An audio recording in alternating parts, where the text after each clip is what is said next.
نحمده ونصلي على رسوله الكريم اما بعد فاعوذ باللہ من الشیطان الرجیم بسم اللہ الرحمن الرحیم۔ میرے تمام معزز حاضرین کو السلام علیکم۔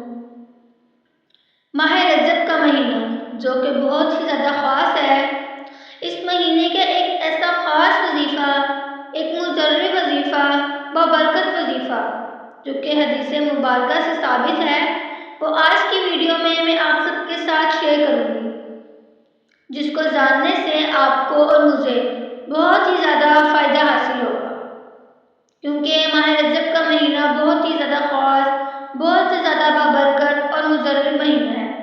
اس مہینے میں ہم جتنی وظیفے کریں، جتنی ہم لوگ اللہ رب العزت کی عبادت کریں کم ہے، کیونکہ حدیث مبارکہ کا مفہوم ہے رجب اللہ کا مہینہ ہے، شعبان میرا مہینہ ہے اور رمضان میری امت کا مہینہ ہے۔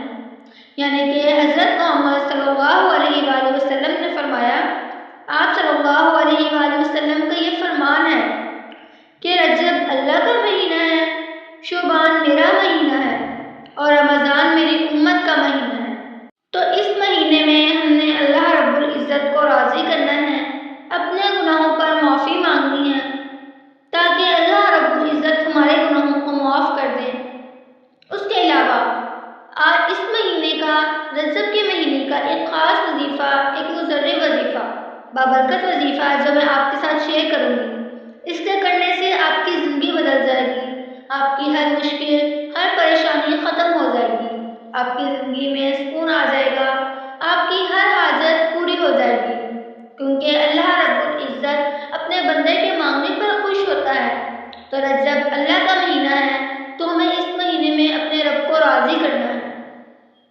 تو یہ ایک لفظ ہے جس کو ہمیں چلتے پھرتے پڑھتے رہنا ہے، جس کے پڑھنے کی برکت سے اللہ رب العزت آپ سے راضی ہو جائے گے۔ تو یہ لفظ استغفار ہے، یعنی کہ استغفر اللہ۔ جتنا ہم استغفار کر سکتے ہیں اتنا زیادہ کریں، اس لفظ کو ہم چلتے پھرتے پڑھتے رہیں، تو اس وظیفے کے کرنے سے اللہ رب العزت آپ سے راضی ہو جائیں گے، آپ کی ہر مشکل، ہر پریشانی، ہر تکلیف ختم ہو جائے گی، آپ کی حاجت پوری ہو جائے گی۔ تو اگر آج کی ویڈیو آپ سب کو پسند آئے تو میری ویڈیو کو لائک کر دیں، میرے چینل کو سبسکرائب کر دیں، بیل آئیکن کو پریس کر دیں اور ویڈیو کو زیادہ سے زیادہ لوگوں تک شیئر کریں تاکہ آپ لوگ بھی ثواب کے مستحق بن سکیں۔ شکریہ۔